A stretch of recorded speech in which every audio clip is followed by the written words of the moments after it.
Barnstorming PA, a live episode. My name is Jordy Comis, and today I'm going to be wearing my Hub for Progress facilitator hat. I'm a facilitator for the Hub for Progress. We're going to say hi real quick, and then we're going to get a little bit more of an introduction from one of our newer guests, Jenna Henry. Taylor, you want to say hi? Yes, of course. Hello. Welcome. My name is Taylor Lightman. Pleasure to be here. You've got a really weird bat angle going on. It's like you've got the computer on the ground and we're like looking up. Somebody else? It's like the corner of the room. It gives you a bouffant too. It kind of, yeah. Yeah. Okay. I'm here for it. Okay. Yeah.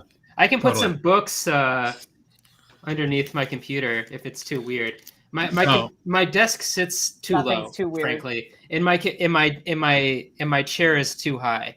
So you can see my dream board back there. Mm-hmm. And my Walter Benjamin picture. Yeah, I actually didn't want to see any of that. Let's move on to Jess. Okay. Hi. Cheers. I know Just say hi. I'm next, but I felt like you two both did your highs in like a really sing-songy way. Was that a requirement that I missed? I haven't been on in a month or so. No, it's probably something we should stop doing. It's the new way of things. Computer. All the cool kids are doing it. Oh, I like to be a trend breaker, so I'm not going to do that. But hi, everybody. Returning champion, Jess Britton. Champion, Jess Britton. I'm going to claim it. Yeah. You know, among the many important things you do is you're involved with Action Together NEPA. I am, yeah. President of the board for Action Together NEPA. I'm like, I don't know, am I? It's 6 days before an election. My brain is spinning. Yes, that is correct. And I'm a hub facilitator too, so I can have two hats on one head at the same time. Absolutely. I mean, the hub facilitator to me is sometimes a bit like, I kind of like that sometimes it's like a secret identity, you know, like sometimes we've been on meetings and it's like, and Jess is a hub facilitator and Dwayne and Sam, and people are like, what? I'm like, we're everywhere. We're everywhere. Is this better? Yes, it's much better. Well done. Okay, Sam. So hi. Monotone, hi. Sorry. Thank you, Sam. Yeah. I have new hats, and so I guess my hat for here is I'm involved in the Lycoming NAACP and the Greater Susquehanna Valley United Way Diversity and Inclusion Impact Council. And now I have a hot new gig for my day job, running PA Walkworks. Yay, Sam. And I took Sam's old job. It's been a bit of that's so cool. Hi. Hello. My name's Jenna Henry. I'm the Deputy Director of Better PA. Jordy and I were talking about this. What is better PA? So we're kind of new, still kind of finding our way there, but mainly right now we're focused on issues related to democracy and voting rights. There's a lot of work being done to expand the electorate on the left. We kind of see ourselves as trying to help stop the right from suppressing the vote rather than actually like working to expand the electorate, at least right now. 2022 is going to be a big year. We are a C4, so we probably will maybe move into some of that electoral space. Most recently, though, the project that we worked on was ending prison gerrymandering. We led the lobbying effort that happened to the LRC, the Legislative Reapportionment Commission, that ultimately led to their decision to count people who are incarcerated in our state prisons, at least in their home districts, rather than in the districts where the prisons are. So, now Jake Corman doesn't have 7,000 ghost constituents in his district that can't vote for him, and he doesn't have to answer to.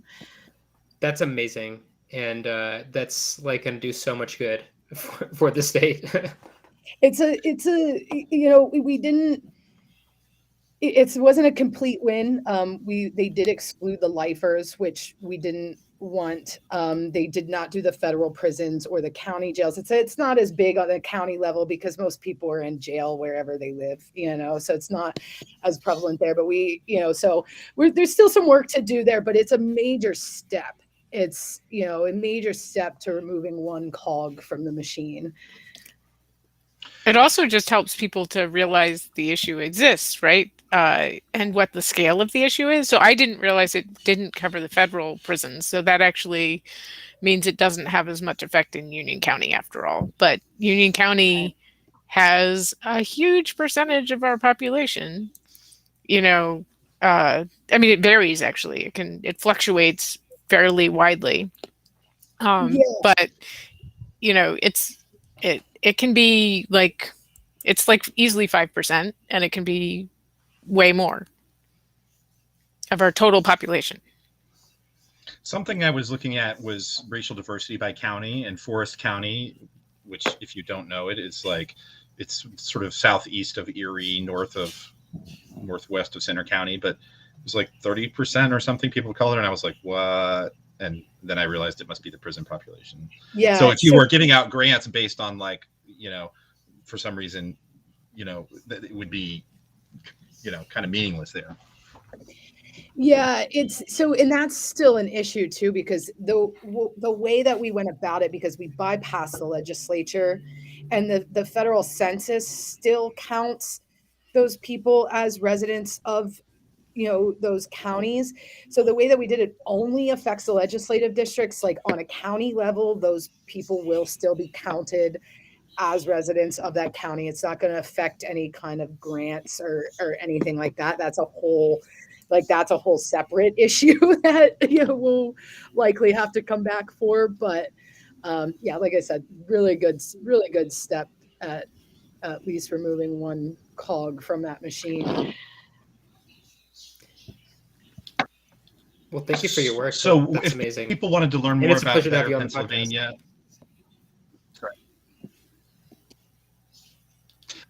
If people wanted to learn more about Better Pennsylvania, I hope I got the right website, betterforpennsylvania.org. Yep. And we're on Facebook and Twitter. Something we've been doing that's been fun on Twitter is we've been live tweeting a lot of the hearings that have been happening. But in a fun way. So it's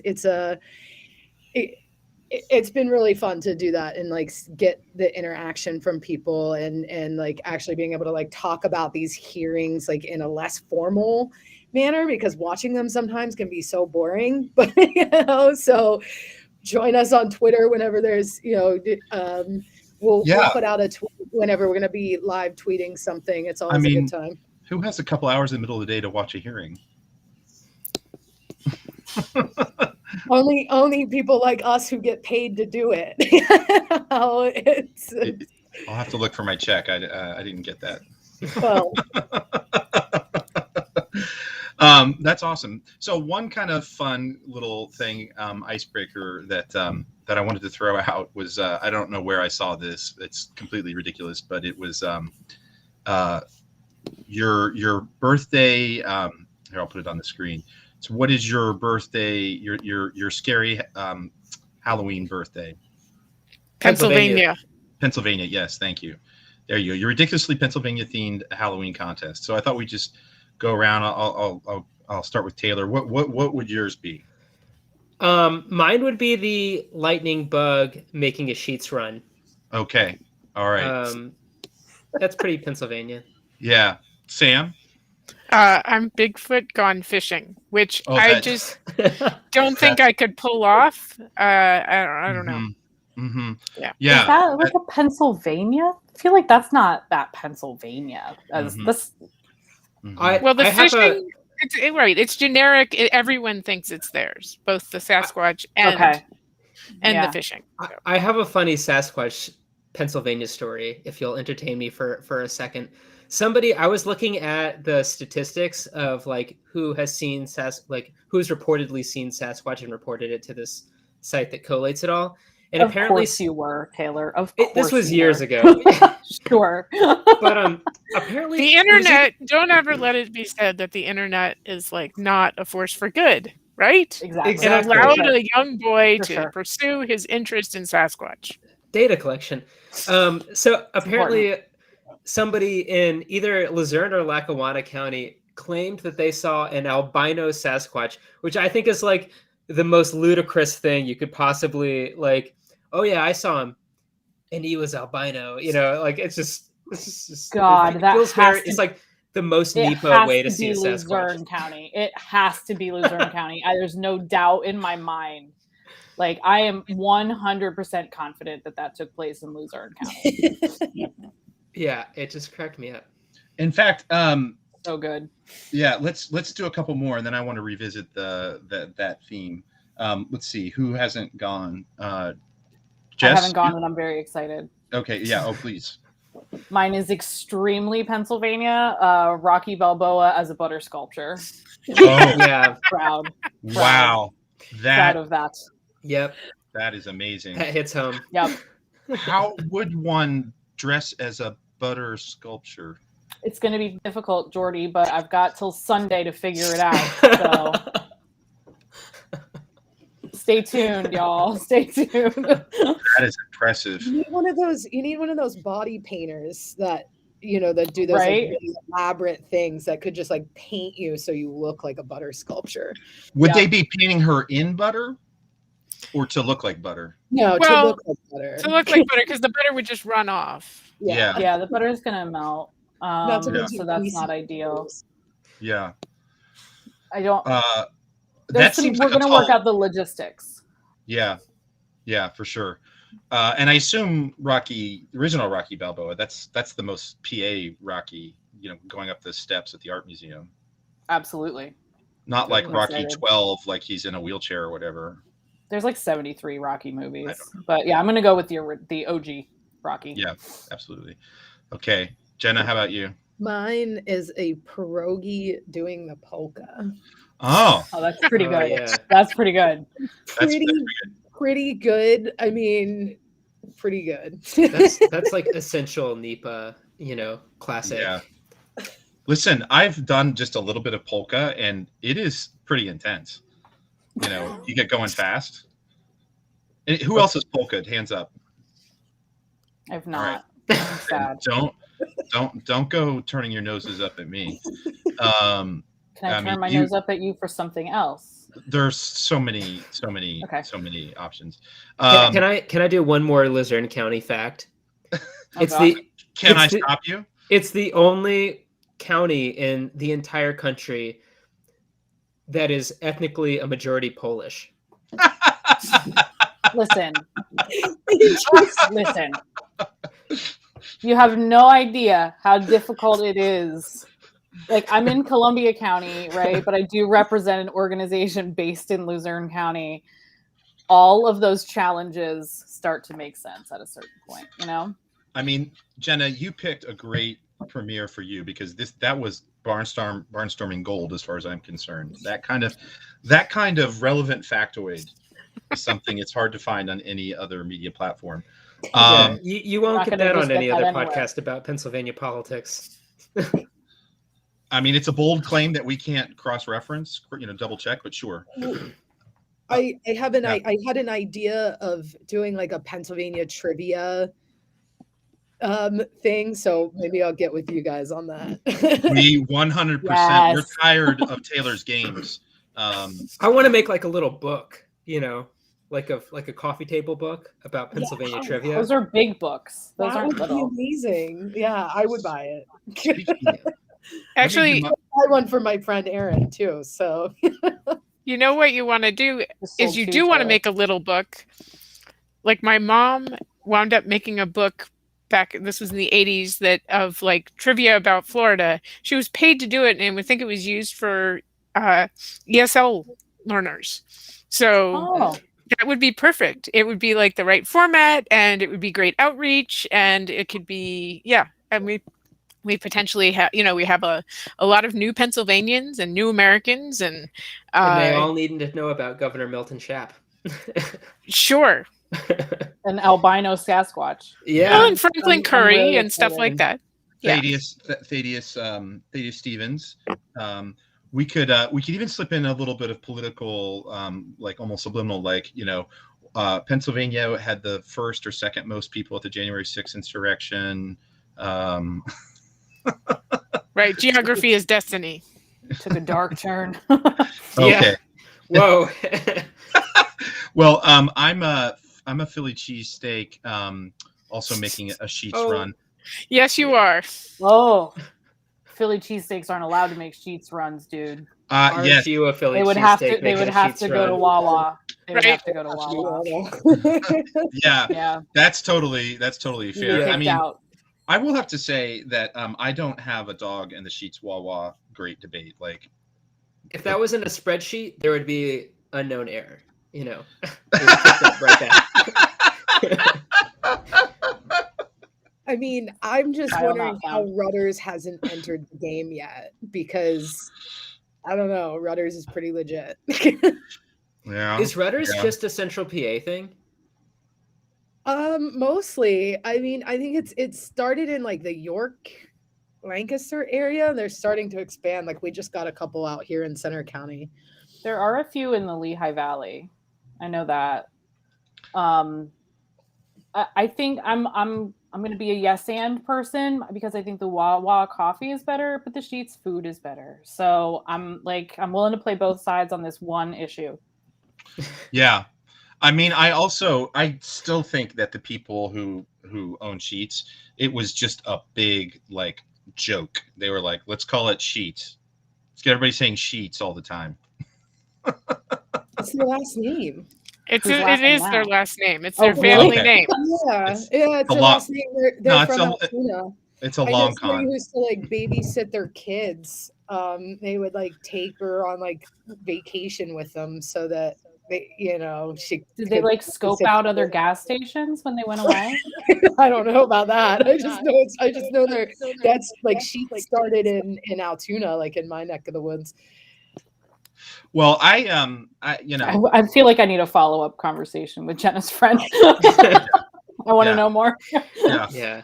I be going there. Yeah, we could spend a lot more on this topic. I actually think we're going to revisit this and remake it, because I like lightning bug. I was like, there's nothing very PA about lightning bug. I think there's several of them that could be. Whoopie pie isn't on there. State insect. Oh, lightning bug's PA. Yeah, it's the state insect, Jordy. Okay, but and isn't it the name of your? You don't know that? No. Well, it's the name of your podcast. No, not anymore. I mean, that's a long time ago. Okay, but you chose it. That's the 2018 season. I didn't choose it, but yes, it was chosen because it was a state. This is where I experienced. Well, here in DC is the only place I experienced lightning bugs. Here in DC? Oh. Well, I mean, I-80, I don't know why I know this, is the border between Firefly and Lightning Bug. So it goes right through Pennsylvania. North of I-80 is Fireflies. But, there's no there's no Sasquatch. There's no albino Sasquatch, no. Yeah, but you could have a Pennsylvania barn hex. That could be a good costume, right? There's all kinds of things that I think fit on there. I feel like Western PA is not really represented in the... You could have the Altoona pizza. It's true. Heinz, something about Heinz I feel like could have been on here. Heinz. Lebanon bologna. Lebanon bologna. Southwest PA. Right? One of them could be, being could be the second half could be being a zombie on Night of the Living Dead, because Romero filmed it around Pittsburgh. So there's lots of good ones. At a football game. I didn't read the others, and I'm just looking at them now, and they're a little disappointing. Yeah, we should have come up with our own. Yeah, it could be covering up your colleagues' sexual abuse through a football program. That could be one of. Well, unfortunately, that would work in many, many states. Sadly, as a resident of State College, please do not get me started on the Jason.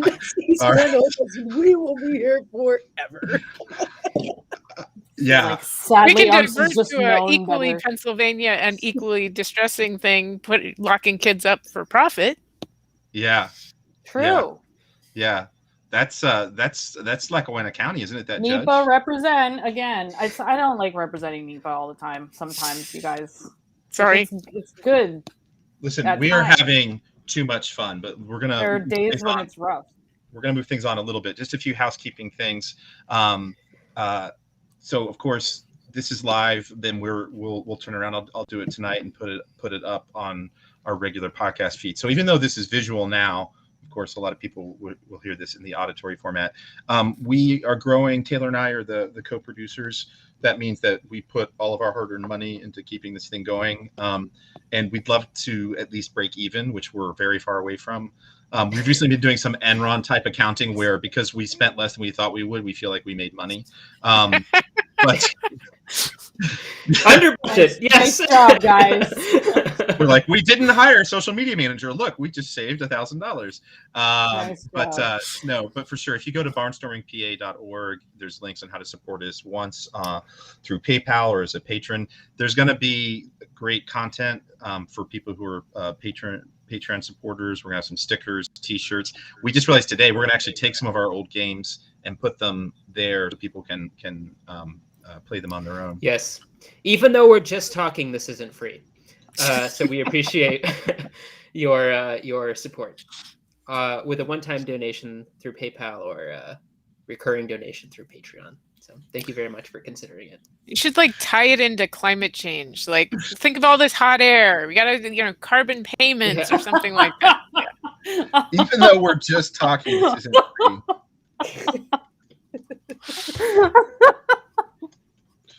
All right. I don't know which part of that's funnier. Anyway.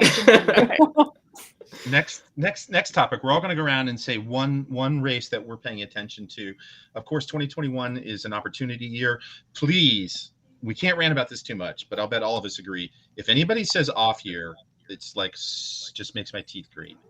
Do not say off year election. Does anybody want to jump in? Why is off year election a bad thing to say? My cat just jumped on because he's so mad about people who call it an off-year election. It's his pet peeve. Get it? I've read it. Peeve. Oh, that's good. That's good. You get it? Yes, we get it. I got it. I was talking with my off year. There's no off years.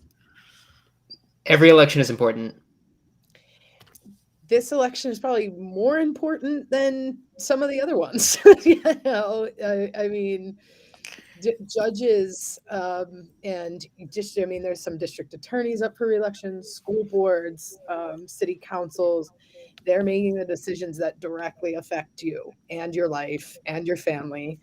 And you're probably not getting invited to the White House anytime soon. Well, and the off-year mentality is the mentality that gets us people not bothering to vote. Right, they are thinking that only the presidential races matter, and it's are you kidding me? And not just that, also feeling neglected, right? That no one wants to know what they think, or that their opinions don't matter, and it's no, this is actually where it really matters, and you probably have something very personal at stake, your kids' education, and you have more voting power because of the fact that turnout is sadly always lower. Well, and not just that. I mean, you're dealing Jordy and I were looking at a race that's very important where only 200 people vote, and maybe that's even high turnout, but it's just, smaller municipalities that are voting on things. Absolutely. I mean, I read maybe 3 times this week, and it's journalists often who say off year, and I'm probably overreading into this, but I even feel like it's almost a little I'm one of those political junkies, I know what off year means, or I don't know. I'm just just stop.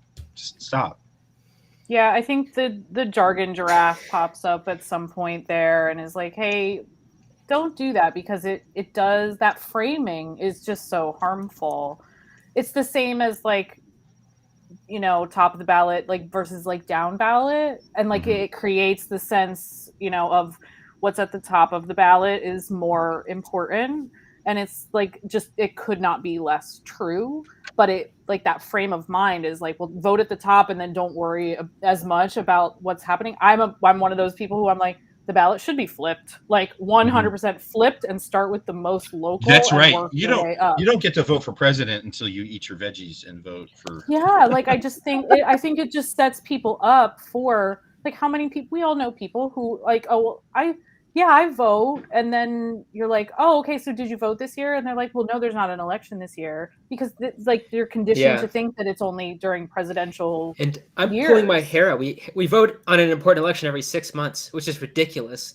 It's like exhausting. Well, I get more mad when I hear people say election year than when I hear them say off year election, because if they're saying off year, they at least know there's an election. Yeah, that's a good point. Fair point. It's not an election year. I'm like, it's not an election month would be better and more accurate. Right. It's not election month. Yeah, exactly. But would it? Can I put something in the chat, like a good video or the chat for the audience? I don't know. It's a link to wherever you want. Okay. Just throw it up. It sounds great. Okay. So I got to figure out. We're supposed to say an election that we're watching. Yeah. That's the next thing. I'm gonna start with something obvious here. I'm very closely watching the races for Commonwealth Court. Commonwealth Court is the I always want to say appellate court, but it's the appellate court that deals with cases with the government. So any sort of issues with our election will first be seen by that appellate court. And running for those are David Spurgeon and Lori Dumas, I believe. And yes, that is correct. Two seats, open elections. A Democrat versus a Republican, except there's two sets of them. It's very important for they have 10-year seats, guys. This is incredible. Well, they kind of have lifetime seats, because losing a judge on retention is kind of like a unicorn. Like, for people who don't know, like, judges get elected to 10-year terms, but at the end of that 10 years, they don't run for re-election again. They run for retention, which is a simple yes or no vote on the ballot, which just nobody even pays enough attention, and nobody really campaigns around them. And there's no organizing done around them. So people just select yes. And so that judge is pretty much there forever until they decide not to be. Which, while we're talking about it, because I had to check this out to help with somebody, all of the ones that are running for retention are Republicans. Correct. I'm going to vote no.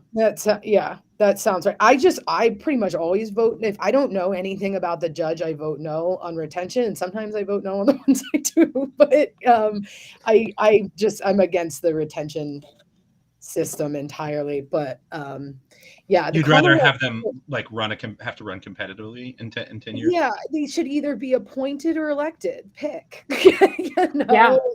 Either they have to run for election or they don't. And it's particularly a problem on the common pleas court, because we have there are some judges here in Center County that hand down 75 to 150 year sentences for selling drugs, large quantity of drugs, maybe like a kilo or something, but still not enough to warrant somebody spending the rest of their life in prison, so they're particularly hard to get rid of once they're there because of that retention system.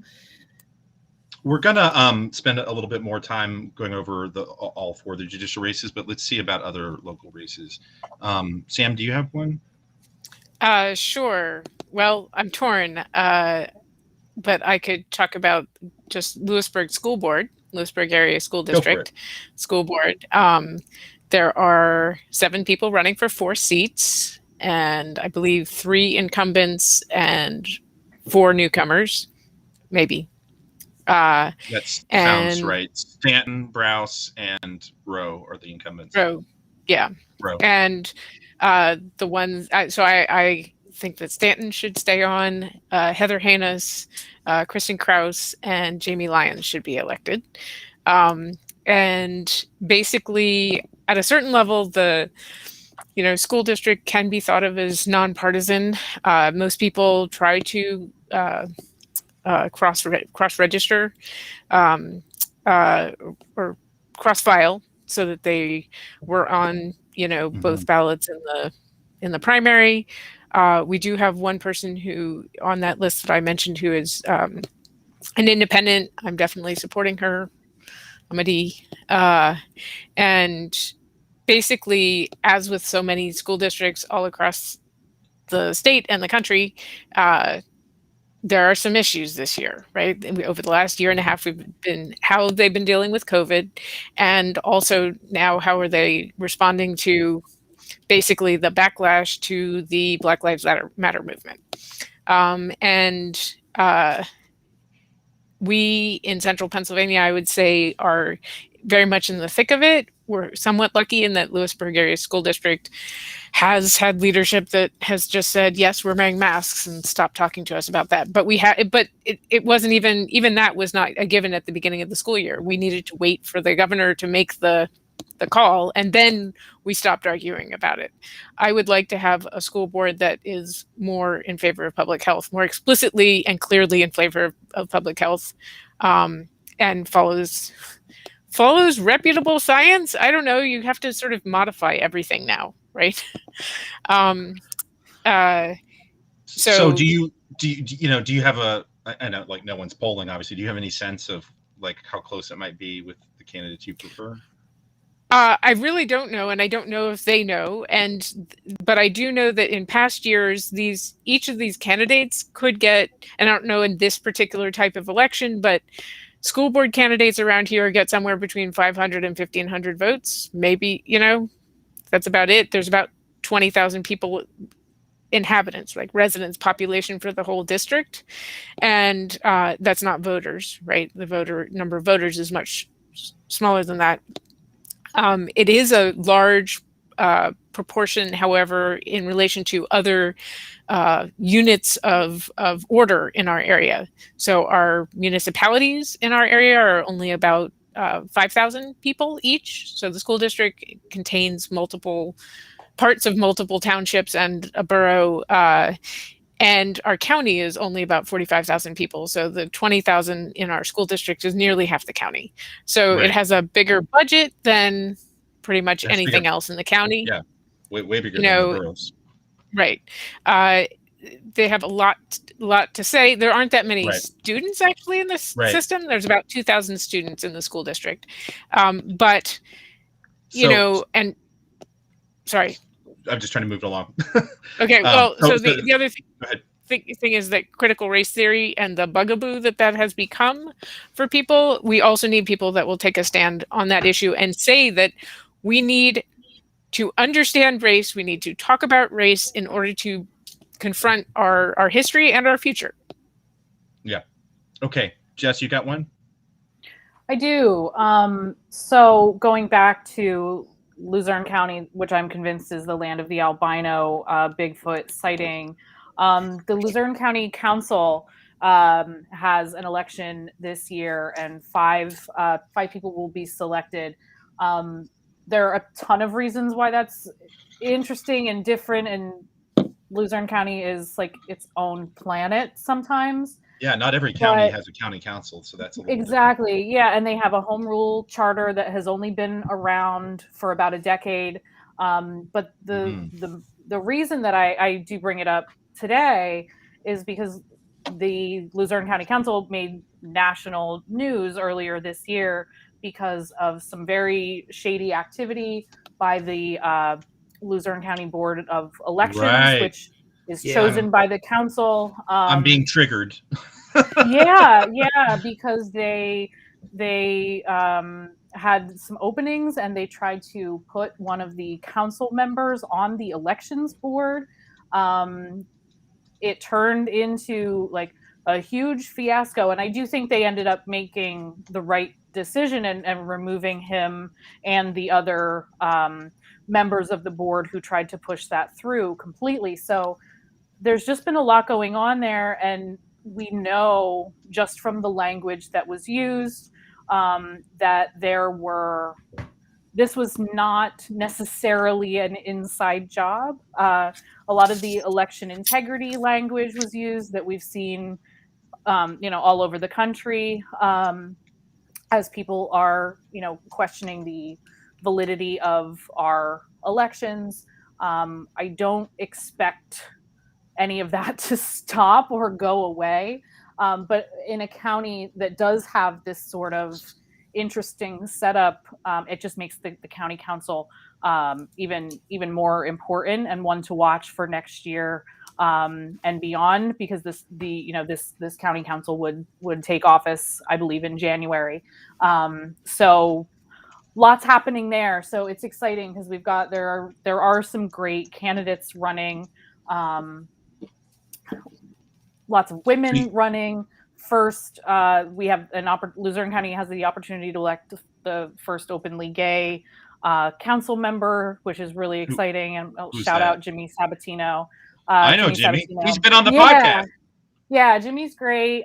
Jimmy's a friend, and I can't vote for him, so I'll just shout him out all the time. But so there's just lots of great opportunities there to make some positive change. But I think there is going to be a national spotlight on what happens next there, because it hasn't all been smooth sailing since all of that went down with the Board of Elections. So watch this space, but having a more responsible and more progressive county council would definitely help. So that's my race to watch. So there are 5. Are there 5 candidates that you think are good for those 5 spots? Yeah, there are. So again, multiple hats, but we have endorsed, Action Together has endorsed 4 candidates. We endorsed Jimmy Sabatino, who I mentioned, as well as Sheila Seidman, who is on the council now, and Marianne Velez, as well as Jane Waitkus, who had been on the council in the past. So we've endorsed those. There is another Democratic candidate who is an incumbent. I would say it's not the Democratic candidates who did any of the shadiness that was happening in the earlier part of this year. So, hopeful that as many of them as possible, get through and get on. So there are 10 candidates running and 5 will be selected. Okay.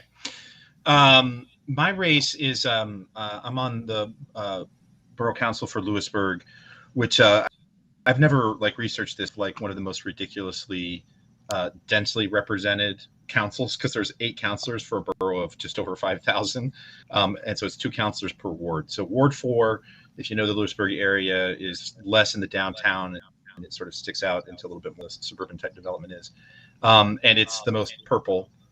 For example, in 2019, Elijah Farrell, who's on council with me now, won by about 5 votes. And the Republican who ran, Rudy Mummy, is running again. And Marlene Lyra, do you know how to say it, Sam? I'm not positive. I thought it was Marlena Lyra, but I don't know. Marlena Lyra.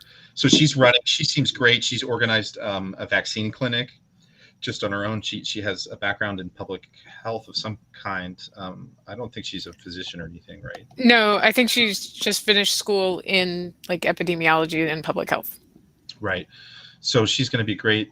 Rudy's a fine guy, but she just brings a lot to the table. And if you drive around Lewisburg, you may know his house because he always has a huge number of flags outside. He's a flag collector, which is kind of a fun thing. And there'll be 18 different countries' flags. Yeah.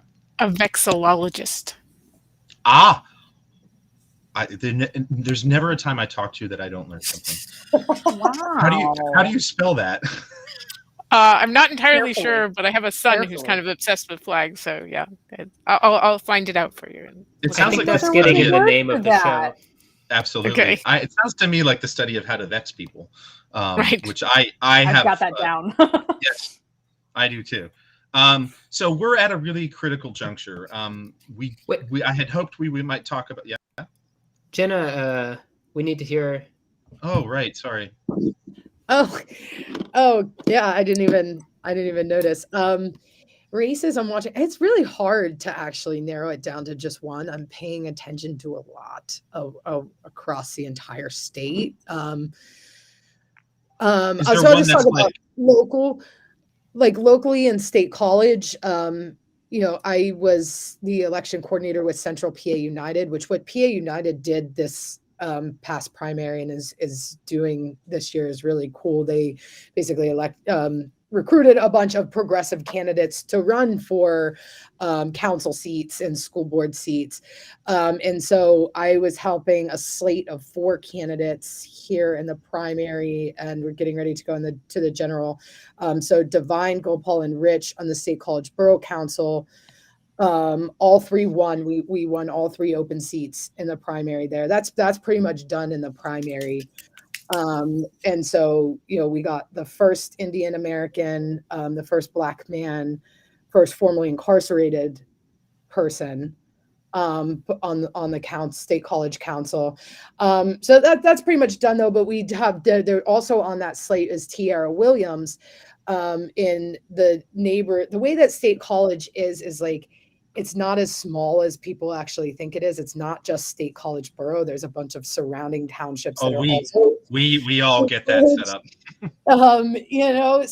But Ferguson Township is directly over the line. So she's running for Ferguson Township Supervisor. She will be the first Black woman on the Ferguson Township Board of Supervisors. If she wins, the Republicans have been she's been very vocal and outspoken against the police who killed an unarmed Black man here in State College a few years ago. And so she's been a vocal advocate with the 320 Coalition, which has been, pushing for more police accountability. And the Republicans do not like that whatsoever. So it's gotten very messy, and they've spent a lot of money. State College, and the State College Police serves Ferguson Township. Is that right? No, Ferguson Township has their own police department, which is, part of the reason they're attacking Tiara so hard, because they're like, she's gonna try to abolish the police basically, but she doesn't even believe in abolishing the police. So it's, it's just culture wars stuff that the Republican Party here is really fanning the flames of. But I think Tiara is going to come out on top, but definitely interested to see how that plays out.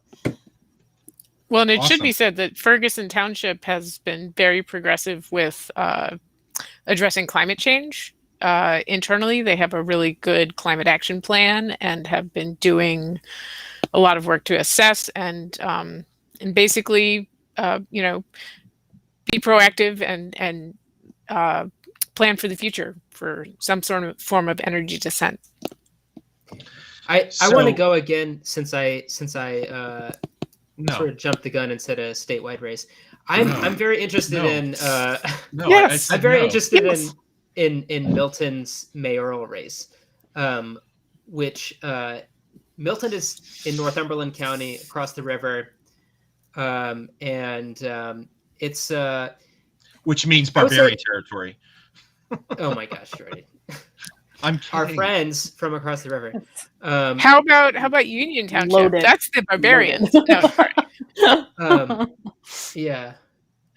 Okay. So the Milton mayoral. Yeah. I'm trying to keep a straight face here. So it's definitely Republican turf. And went for Donald Trump twice.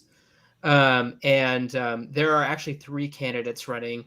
One is a Democrat named Tom Aber, who I don't really know any of these people that well. But Tom Aber seems like a, Democrat's Democrat, been in Milton for a really long time, been involved for a really long time, ran for Northumberland County Commissioner and lost in 2019.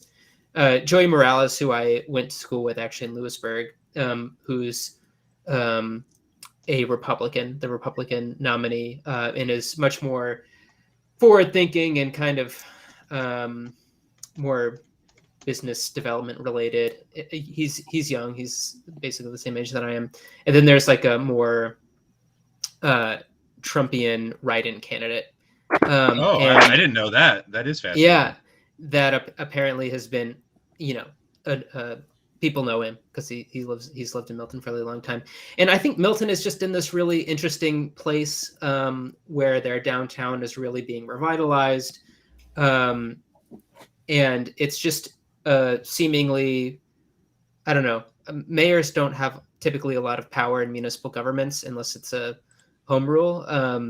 But it just seems like this in particular has seen a lot of heat, and I think it'll be, I don't know, a really interesting race to sort of gauge the dynamics of what's going on. And it's juicier than that. Morales is gay, and I know he's running himself on Trumpian themes, and he's got the support of the gay community that's doing a lot of the artistic stuff downtown. I mean, Brett Hosterman, who's running for school board, was talking about some of this. So, you know, Alvarez got some local progressives supporting him. Not Alvarez, sorry, Morales has got some local progressives supporting him. So it's definitely scrambling like some normal categories you'd expect. Yeah, it's very interesting. I'm super curious to see how it turns out. So okay, that's the other race I'm looking at. All locally. Right, so I had hoped we could spend a little bit more time in the judicial races and talk about the school board, and we have a game. And I kind of think we probably can't do all three. So this is democracy. Well, I spent a lot of time on the game. Oh, I wasn't gonna. Yeah, I kind of assumed we were doing the game. Good point. Kind of assumed we were doing the game. Taylor, who had to go twice with the races that he's watching, is like, guys, don't cut out my game, okay? Yeah. Also, didn't follow the agenda that he helped. Well, he didn't actually help make this one. I mean, can we do just 4 minutes or 5 minutes like the judge races? Like, I'll just set it up. There's two appellate courts that are the same level, Commonwealth and Superior. Tamika Lane, Judge Lane is running in Superior Court. Judge Dumas and Judge Spurgeon are running in Commonwealth Court. And then Supreme Court, which is the one above them, is Maria McLaughlin running against Brobson. I mean, there's been news out there. I will say briefly, if you're listening to this, please check out our channel. We did an hour-long interview with each one of them, and judge races are kind of weird because just the Democrats, because they're right. Dumas, Spurgeon, Lane, and McLaughlin. Judges are not allowed to talk about precedents or judicial philosophy. So it's the most erudite people for the most intellectually sophisticated role in government, and they're left to only talk about their puppies, their grandma, and where they grew up. And without over patting ourselves on the back, we got into talking about what kinds of cases Commonwealth Court hears versus Superior and Supreme, and that was a way to get more into that. So please check those out. I mean, I just want to they don't talk a lot about their opposition, but I will. So Maria McLaughlin is facing this guy Drew Brobson, and he's gotten almost $2 million from one source, the Commonwealth Leaders Fund, which is total right-wing, the most extreme kind of right-wing money. There's been some coverage of that in the press. In the Commonwealth Court, one of the two, her name is Wallace, one of the two Republicans, wasn't even recommended by the American Bar Association. That is really unusual, right? She's so inexperienced. She's just a county attorney. She hasn't even been a judge.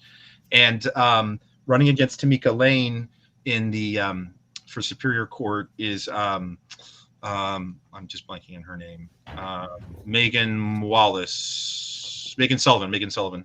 And she got recommended by the American Bar Association, but she also hasn't been a judge. So this isn't even well-qualified Republicans versus well-qualified Democrats. It's some really bad Republican choices, and really troubling. Does anybody want to add anything to any of that? I don't know that being a judge should be a requirement to be on the Superior Court. I think somebody who's been a very experienced defense attorney, or particularly somebody who's been a public defender is great. But not that I'm saying these Republicans are good. I'm just saying that I personally don't know that I would discount them just for not have been a judge. Yeah, I agree with you, Jenna, and I completely agree with you. And honestly, one of my favorite candidates that's running, Tamika Lane, was actually, she is a judge currently, but she was a social studies teacher in middle school, and she was a public defender too. And a child advocate, and I actually really appreciate that she brings all of those things to the table, which I think really widens her perspective when she'd see a case. she also comes from like very humble beginnings. Like she's been through it. Like, she knows what it's like to struggle. She's worked very hard to get her mother. Right. She's phenomenal. I can't say enough good things about her. And Lori Dumas, I all of them seemed like they came from like really like made it out on their own, worked hard to get where they are, like are very grounded people. I mean, Maria McLaughlin's also, got a very very kind of like from the white ethnic neighborhood Philly kind of background when you talk to her. And Judge Spurgeon was the most highly recommended of all of them. And, you could see, like, I went and dug around in the American Bar Association, the actual like 8-page thing they have to fill out. Like he has done more like rigorous scholarship. So I hear you, Jenna. I'm parroting a little bit what some of their talking points are. But I think their experience as a judge, it does matter. Like one thing I noticed so a small thing is there's this group in Philly called Philly Civics, and they asked these candidates to all of them to fill out like a questionnaire. And again, only the Democrats did. So there's also just this piece of like the GOP candidates aren't even letting themselves go through the like normal kind of civics vetting. I mean, we've seen this lots of places here in our area. The Republicans stopped participating in the League of Women Voters events, which are extremely nonpartisan in the way they're run.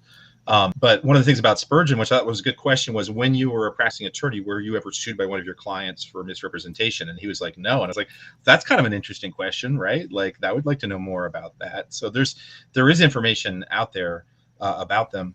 I guess I feel maybe obligated to bring up one other thing that I saw on Facebook in a group, Order of the Phoenix. That's like a really big group that's a little bit more based in Southwest PA.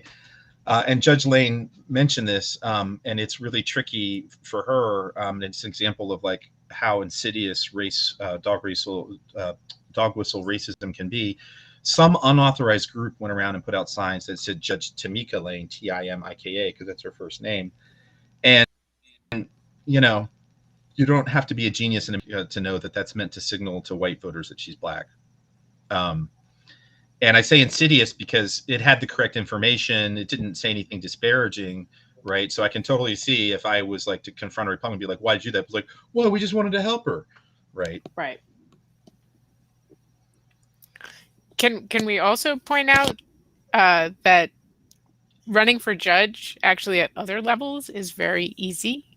Mm-hmm. And I agree, Jenna, you don't have to have been a judge, especially to be like a judge in your like district court, and people should consider running. There's training and application. It's very simple. And there's another category of judge, which is judge of elections, and you should write yourself in for that if you're available on election days and for a little bit of training in advance. Do you know how many votes you have to win by to win a write-in for judge of election if you're uncontested? 3? 1. Okay. All it takes is 1. Really? Yeah. In a primary, you have to get the minimum number of signatures you would have had to have gotten, right? So if you're like running for borough council, I think you have to get like 20 petition signatures. So in a primary, you have to get 20 votes. Weirdly, in the general, it's whoever has the most votes. So even if no one's running for judge of elections and you get 2 votes for 1 vote. I called the elections office today to double check that. I'm glad you said that, Sam, because it's crazy to do this late, but I'm going to try tomorrow to pull a few people together and make a little like a little workshop. Like Aaron Troisi, I think, is going to be free. He ran a write-in campaign for constable, because I think there are people who be willing to do it, and everybody's, I think, the awareness, sort of the collective like concern is high because of all of this crap and insanity with the January 6th people. And I know I've heard different reports in different states. In Arizona, I think people who were storming the Capitol are running for county level election officials or state secretary of state or something like that. And they're running on their record. Different kind of record. For sure. No, I mean, I literally recruited a friend to run for judge of elections in our township because she just moved into my township a few months ago last night. Like, I'm like, I can get a handful of people to vote for you. Like, it's not a problem. Like, will you or your husband do it? And she's like, absolutely. So, it it doesn't take much. And when people realize that they can be written in, and that it doesn't require, it's not a full-time gig. Like it's not, I think you pointed that out, Sam. It's like election days and some training, of course, for which you get but paid. It's gonna right. But it's going to continue to, it's already an important job, but it's going to continue to get more important as we have right-wing, attacks on our local elections. So, because I think, and, just to go back to number of votes, like $2 million coming into the race for, for the Republican candidate for the Supreme Court. The last time Maria McLaughlin was up, for her Superior Court seat, she was the highest vote getter in the state. So it's all very telling, right? Like this is why this is happening, and it's happening at every single level, just in slightly different ways. So we can't emphasize how important each of those levels is. Jenna, you looked like you wanted to jump in. No, I wasn't trying to be the teacher calling the student. I do want to throw this out. Mm-hmm. I'll just say, like, I feel tremendously privileged to have talked with all of them. And like, I just found them to be very real, and very grounded and practical. And like, I trust them after talking with them. And I know that like, they are people that are campaigning for office, and they're trying to put on a good impression. But I don't know. You can just tell when you're talking with somebody that that will have the discernment to tell, to make good decisions that really radically affect people's lives, and the lives of our body politic. Right.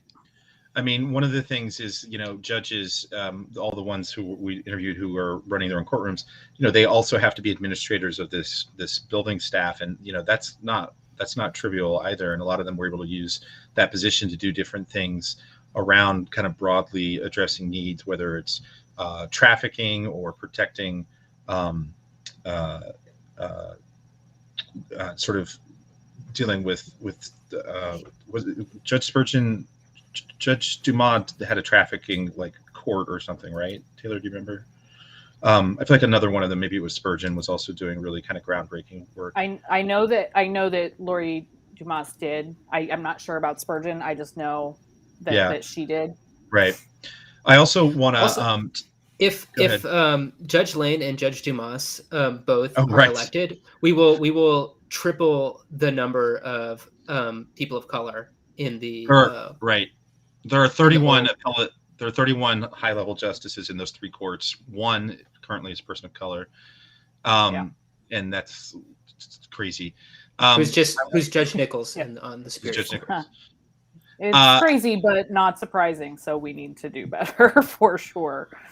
One thing that I can't let this go by without publicly rubbing Taylor's nose in it. We had them play a goofy game, and I told him that we had him say which legal drama they liked better, and he was like, "We should make it,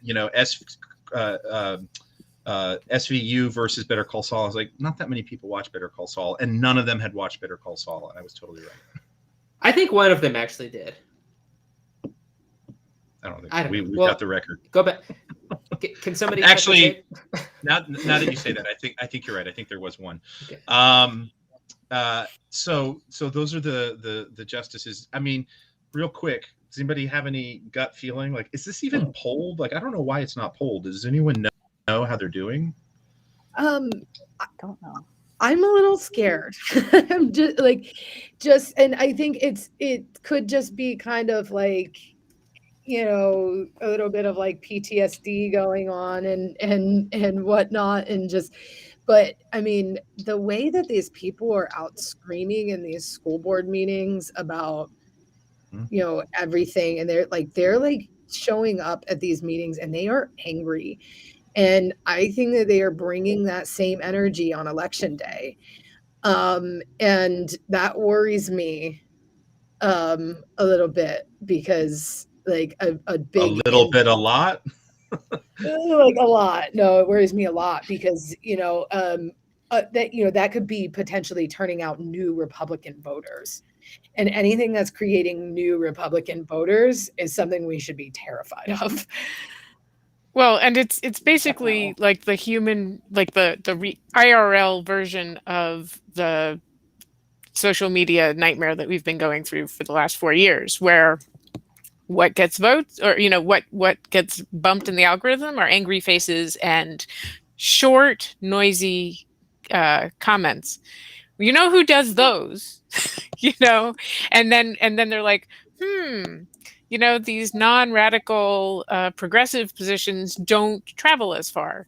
You want to know why? It's because people just read it, right? Yeah. They don't sit there and turn into little anger monsters on their computer. And similarly, we're actually seeing people act that out. They're going to school board meetings and threatening assault. They're yelling at people. They're actually literally creating public health hazards by refusing to wear masks.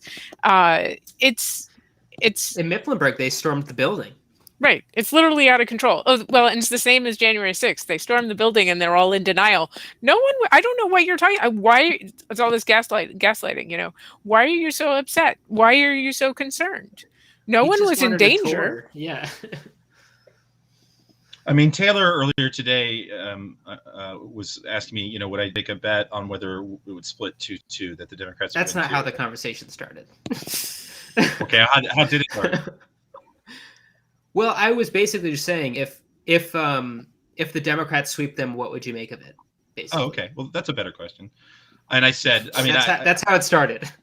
Yeah, you're right. That's how it started. Well, I mean, I'll just turn it around on you since we're in odd couple mode. What do you think it means? I have a nagging, I am also very concerned about all of this. I'm not even going to call it Republican, but ultra conservative activism. Atavistic. Atavistic. Oh, I don't think I know what that means. Look up.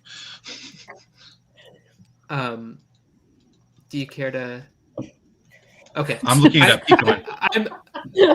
This activism, but part of me also wonders if this is actually just a major turnoff for most people,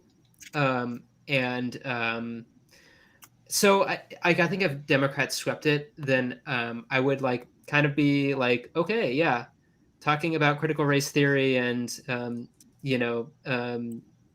attacking really popular public health measures doesn't work. And I would feel pretty good. If we lost all of them, I would be very concerned.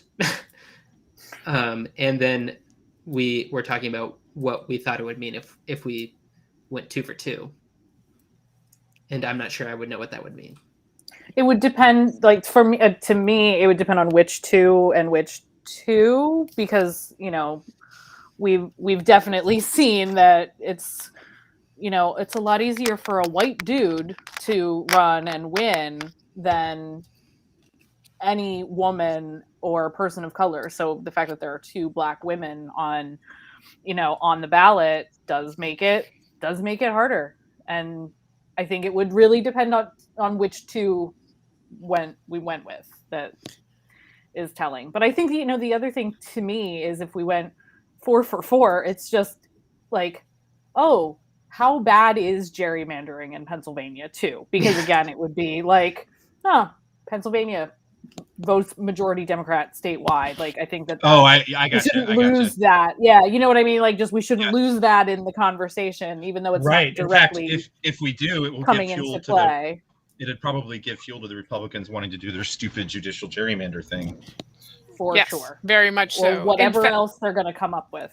Right. They want to do judicial gerrymandering, but it also basically that begs the question of what's the context for whatever the results are. So give me the result and also give me the turnout, right? Yeah. And I will tell you something about what it means, but I can't just give me the result. There are many things it could mean. You all are all way too smart to do sort of cute sound bites. This is why we don't make a lot of money. Go ahead. I mean, I think obviously if all 4 of these judge candidates lose, Josh Shapiro is going to need every penny of that $10 million and a lot more. I think that's really what I'm interested in, is like, what does this mean for the work that needs to be done in 2022 and 2023 when we get this opportunity again? I mean, if we still have control of the Supreme Court, technically, if, even if Maria loses, the Commonwealth Court is just like absurdly Republican. I mean, it's something like 7-2 right now. So it would mean a lot for the work that is ahead, especially for Josh Shapiro, though. Because everybody's circled the wagons. It's been decided that's the candidate. And that, that worries me in its own right. So, if they all four win, I will be like, I will feel a little bit better about everybody circling the wagons around Shapiro. This also puts me in mind of what happened in the primary and the Yankee, ballot questions. We were worrying that there were going to be ballot questions on the general, but I don't think there are any, right? Thank goodness, because they were going to be like things about judicial gerrymandering, and ballot questions win, right? They make these stupid ballot questions, and then they just waltz through. So, for example, that's why our governor can no longer call a state of emergency, because our legislature got all upset, and are continuing to sue over being protected, or other people being allowed to be protected from COVID, right? Okay, don't protect yourselves, but you're not willing to let kids not be exposed? What? And that's what they're fighting for. The Republican legislature is fighting for the right to expose kids to COVID. Breaking news here on Barnstorming, the Pennsylvania legislative Republicans are terrible. They're just the worst. They find new ways to be awful all the time. It's really quite astonishing. But I think we have to be aware that even though there's no ballot questions this time, they're, probably looking at whatever's going to happen next year and some sort of other nonsense that they're going to try to put on the ballot because they're upset that they haven't gotten their way. And they like to manipulate their voters. Yeah. So we've got to just wrap this. And all I'll say about the school board elections, because I know that Taylor's really excited about his game, is there is some really good reporting out there. And of course, there have been some bizarre instances of this kind of fusion of the bugaboo about critical race theory, as Sam said, the simmering frustration and anger at the pandemic, who then get more radicalized about just with disinformation about masks and vaccines. I mean, I will say that I think one reason that there's so much fervor is because a lot of people are so tired, right? And so they're more amenable to some of those arguments. And I get it, I mean, my kids are older, but it's been a really long, tough period of trying to balance all of this. And when it comes to people's kids, they can get really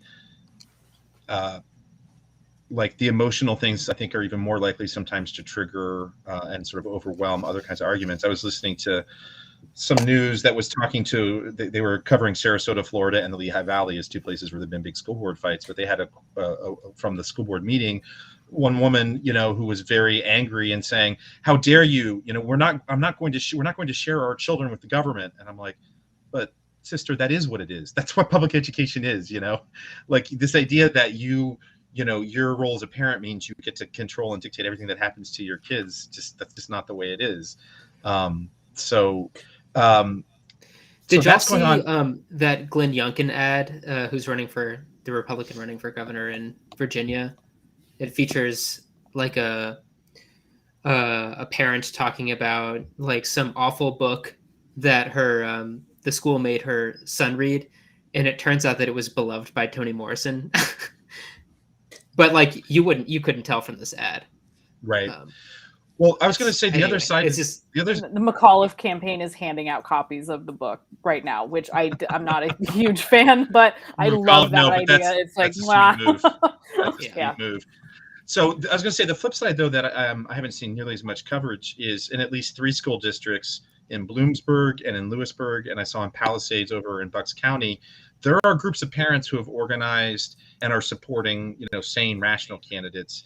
And so that doesn't get as much airplay, but I really want to revisit this after the election and talk about, what happened, because I think it's too simplistic. I think some national media are like, oh, these people are crazy or they're bonkers or whatever. And I totally disagree with them, but I'm a little sympathetic, right? Like they feel passionately that there's this horrible thing going on and they want to try and affect, things that are going on in their school district. So this kind of narrative of just painting them as like crazy lunatics who just needs to go away, it's missing the fact that they are right-wing activists. Like I totally disagree with them, but like they are right-wing activists. And like I understand kind of the mindset of where they're coming from in terms of caring really passionately about that. So hopefully we can come back to that. So Taylor, vote. Your game. Okay. Yeah, vote. So this game is called Who Tweeted It? He's so excited. And it's multiple choice. I didn't spend 5 hours doing this. Jordy. And so it's multiple choice. I will say the tweet, and one is actually a Facebook post, which I will say. And then I'll give you multiple choice, and y'all can guess. So first one. And this is going to be either Josh Mandel, Sean Parnell, Donald Trump, or David Rowe. Quote, shut down government schools and put schools in churches and synagogues. End tweet. So once again, that's shut down government schools and put schools in churches and synagogues. What are my choices? Josh Mandel, Sean Parnell, and those two are running in for Senate in Ohio and Pennsylvania, respectively. Donald Trump, who's disgraced former businessman, and David Rowe, who's or very successful con man. I'm gonna pick David Rowe just because he's such a fucking asshole. I just can't stand him that much that I want him to have said something this dumb. I think it was Josh Mandel. I think it was Josh Mandel. Yeah, I have no idea. I'll go with Parnell just to be difficult, because I also think he's a pretty big fucking asshole. He is an asshole. So it was Josh Mandel. I'm embarrassed to say that Mandel sounded Jewish, which made me think that maybe he threw that in. Oh. Okay. Honestly, I thought about doing this game because I was looking at Twitter and I saw that and I was like, oh my God, what a stupid thing to say. This is like, wait, don't tell me, and we win if we get one right? Yeah. Okay. Yeah. Okay, yeah, exactly. The points. Are you sure that's the answer you want to pick, Sam? Yeah. Okay. Yeah. So Josh Mandel, it's we should write this down somewhere.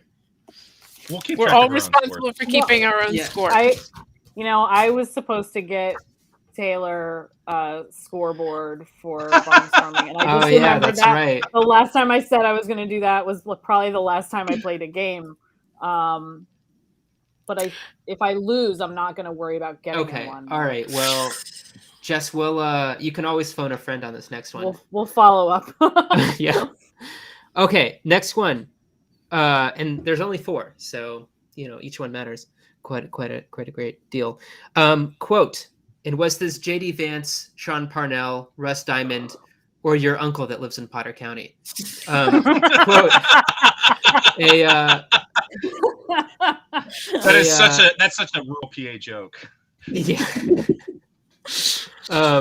A masked child is an abused child. Who said that? J.D. Vance. Diamond, hands down. J.D. Vance, Sean Parnell, Russ Diamond, or your uncle that lives in Potter County? J.D. Vance. Okay, we have Russ Diamond. I think it was Russ Diamond. Yeah. Okay, it was Russ Diamond. He said that too, right? And in response, you're a co-host, he said, you can't win. Quote, people need to think about these things, and sometimes it takes somebody to say something that's a little over the top in order for people to seriously think about it. Diamond said, that's kind of my job, is to make people think. Is so it though? That's where we are, where people on both sides, this is exactly what happened with that sign in the farmer's market a couple weeks ago here in Lewisburg. Right. Where people on both sides are saying the same thing and meaning the opposite thing. It is making me crazy. He hung a sign that was the famous, like, if you repeat a lie enough times, it becomes the truth, or something like that, something that Goebbels said. And it wasn't even clear what he meant or why he meant it. And his defense was sort of like, I was just trying to get people to think, right? That's what you're saying, Sam. Oh, well, no, he was saying that Biden is a Nazi, and we're all saying if you quote a Nazi or put a Nazi up, that's also bad, but everyone is against Nazis, but they both think the other people are Nazis. Right, but he didn't even go so far as to say Nazis, though. Well, like that's a bigger question, I think. What's that? But go ahead. Is everyone against Nazis? That's my bigger concern. No. You are totally right. You are totally right, Jess. Jess, how many have you gotten correct? I got one correct, and you are a producer, so you have a financial stake, so I don't think you can win. Yeah, totally. Okay. And Jenna, you've gotten one? And Sam? I think you're in the lead, Jordy, and everybody else has one. But he can't win. Did we not just understand what I explained, Taylor? He wasn't listening. Okay, yeah. All right. All right. Next one. Quote, I'm a black gay guy, and I can personally say that Obama did nothing for me. My life only changed a little bit, and it was for the worse. Everything is so much better under Trump, though. I feel respected, which I never do when Democrats are involved. Was that Lil Nas X, famous country singer, Doug Mastriano running for Senate, Dean Browning, who was a candidate for Congress in the Lehigh Valley, or Sean Parnell, who tweeted that? See, I know this was. Yeah, it was definitely Dean Browning. Oh, it was a white guy running for Congress. And he said that? Yeah. Well, I don't know. Maybe it was Lil Nas X. Well, Jenna's got all the confidence, right? I'm pretty sure. It was a ghost account, right? I'm gonna piggyback on Jenna and Jess. Yeah, I like the sound of confidence here. I'm going with them. Okay, it was Dean Browning, who ran for Congress in the 7th congressional district, which is where Susan Wild is a congresswoman. He lost the primary very narrowly, but he tweeted that from his personal Twitter account, and in response, he deleted it and said, regarding the tweet that is going viral from my account, I was quoting a message that I received earlier this week from a follower. Sorry if context was not clear. Trump received record minority votes and record LGBTQ votes. Many people won't say it vocally, but do in private. So. Oh, okay. I thought this was one of those situations where they forgot to change their Twitter account back. Oh, that's totally what happened. From a fake one to a regular one. Yeah. He was just saying, okay. He's playing. He didn't own up to it. He's playing so good. So good, but it would have been so much better if it was Mastriano. Let's be real. He's playing League of Legends, and he's cosplaying as a gay black person, and he forgot to. Yeah, what does that switch tell his you? Account back. Yeah. So last one. This is the tiebreaker here. We'll see who wins. And this was the one that was actually on Facebook. Who said, quote, who posted rather, we are storming the Capitol. Our vanguard has broken through the barricades. We will save this nation. Are you with me? And the U is just the letter U. Was that Lou Barletta? George Washington. Was it George Washington? Yes.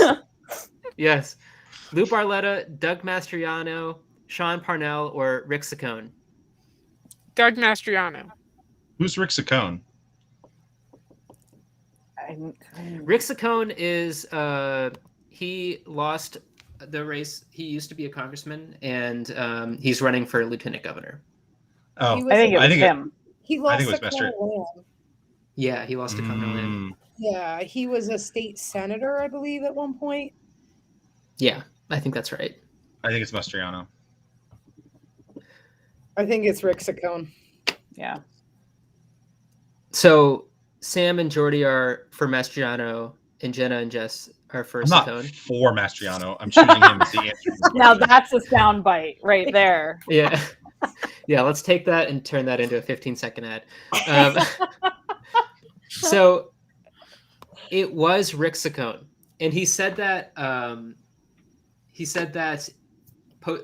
was posted, and then he went on Facebook Live, and on the video, the text that what he said was, "We are in front of the U.S. Capitol. Hundreds of thousands of people are storming the Capitol. They broke down the gates. They're macing them up here. We're trying to run out all the evil people in there, all the rhinos that have betrayed our president. We're going to run them out of offices. We're calling on Vice President Pence to support our president. I'm telling you, there are hundreds of thousands of people here in support of our president and to save the nation. Are you with me?" So after he received some blowback from that, he said, and this is from a Trib Live article. I'm just going to quote the article.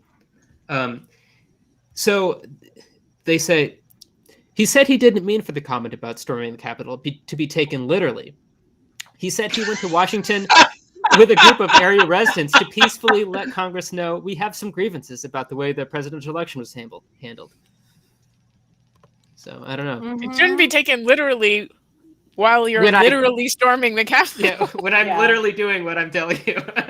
I tell you, I was just kidding. Whole confusion about the word literally is coming home to roost.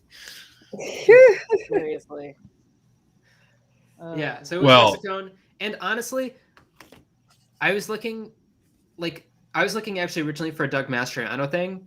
And then this came up, and I didn't realize that he was actually running for lieutenant governor. So scary. He's not great. And the only reason that because I did remember his name, but I knew Jess, that master Mastriano. of understatement. Yeah, he's not great. But I knew, the only reason that I was like, it's not Mastriano is because I feel like I would have remembered if that was something that Mastriano said. But I did remember that the Facebook Live thing was Saccone, so I felt like it could have come from there. I knew it was Saccone. I threw it because I wanted Jenna to be one of the winners her first time on, so I threw my answer. You're not one of them, Jordy. Jordy, you can't win. There was also a Facebook post of him, Rick Saccone, and Doug Mastriano, which odds are they'll probably be the lieutenant or the gubernatorial and lieutenant gubernatorial ticket. Terrifying. Don't count out Lou Barletta, Taylor. That's true. Blasphemy. Well, Jake Corman is throwing a good Luzerne County candidate. So, the Republican gubernatorial primary is going to be a straight clown show. Lit. And we wonder why people are terrified of clowns. I am also I am legit scared of clowns, which I probably shouldn't tell Jordy. No, I actually am too. So okay. No, I am too. And one last thing I meant to mention earlier, Jess, you were talking about Luzerne County. I saw this on a tweet that one of the big, I think Reuters, made a big announcement that they're going to embed a reporter for the whole 2022 cycle. They're going to embed Luzerne County, in 7 counties. NBC, right? 7 counties, right? And Luzerne was one of them. This was on Ben Forstate, friend of the pod. He was sort of in a cool way, saying, what about other counties like Dauphin, which I also think would be really interesting, but Luzerne. Cumberland is going to bring them right here. Bring them right here. Luzerne County is bananas. You never know what's going to happen because it's all red, and then there's these little blue spots, and we cut the margin in 2020 by a lot. Thank you, groups like Action Together. But it's gonna be insane. It is, and Matt Cartwright's race is going to be nuts. And I mean, who knows what the district will look like? But it's Luzerne County. Actually, Facebook does that again. That thing. Yeah, it does that thing where it says memory of yours, and mine from a year ago was when I was canvassing in Scranton and Wilkes-Barre, and which was totally fun, and Action Together helped make it happen. But I had a picture, and I said that canvassing for me is like sociology and Technicolor, right? It's just you're at this like level of the street level. And you just see all these really cool layers and little sort of. And everybody's wearing ruby red shoes. And the streets flying are yellow. Monkeys. If you were in Luzerne County, there might have been flying monkeys. That's all I can say. We can't rule anything out. You said it was bananas. It is. Well, Jenna, smell on somebody. Yeah. Jenna, thank you so much for putting up with this clown show of our own. I hope you had a nice time. Oh yeah, absolutely. Love to come back sometime. How can people find out more information about Better Pennsylvania? Yeah, so you can go to our website is betterforpennsylvania.org. Follow us on Facebook, on Twitter. Actually, I believe our Twitter handle is just Better PA. Let me double check that. Do you worry that you'll mispronounce it Butter Pennsylvania and you're going to be asked to submit something to the farm show? No, never crossed my mind, but now now I'll give you that Rocky Balboa butter sculpture idea free of charge. Like it's all you do it. Yeah. So our handle is it's at better_PA is our Twitter handle. So yeah, follow along on Twitter. Wait, one more question. Do you have any like election day ritual that you'll be looking forward to enjoying this year? Well, this general is interesting because I don't like I'm like not actually doing anything for the election on election day for the first time in a long time. So, I mean, usually I just, furiously hit refresh is pretty much my election night ritual and eat snacks and hit refresh. That's pretty much what I do. And so, yeah, it's interesting now with vote by mail because it doesn't come in as quick. It takes a lot longer. So, yeah, I mean, most people drink. I don't drink. So I just kind of hang out and look at results and look at turnout numbers and, see, what's turnout like in Philadelphia, because that's going to be a pretty good indication of how the state's going to go. So. Why do you, Taylor? Do you have a ritual? My rituals have all gotten topsy-turvy in the last few years. So I don't, I'll probably, normally I'm organizing something. So I'll probably I'm actually looking forward to just being told what to do, I have a stupid public works committee meeting at 8 a.m. It really bugs me that any government meetings are happening on election day. I'm like, I need to be out there doing things. Yeah. Yeah. I just drink 10 times more coffee than normal, which is like really, really problematic. And I probably should not survive election days, but that's what I do. And then I freak out for like 6 straight hours. So that's my election day ritual. It's a good time. I don't recommend it. Like, don't do that. Yeah. It's not an endorsement of my personal ritual. Yeah. And this is the first year that I won't be like volunteering or with kids in a really long time. So new ritual, vote early and head off and do other things for work. Yeah. Great. All right. Thank you again, Sam, Jess, Jenna, Taylor. Yeah. Thank you so much. No, I'm guys. kidding. Taylor, I totally appreciate you. You're a great partner to do this with. Thanks, Coach Ted.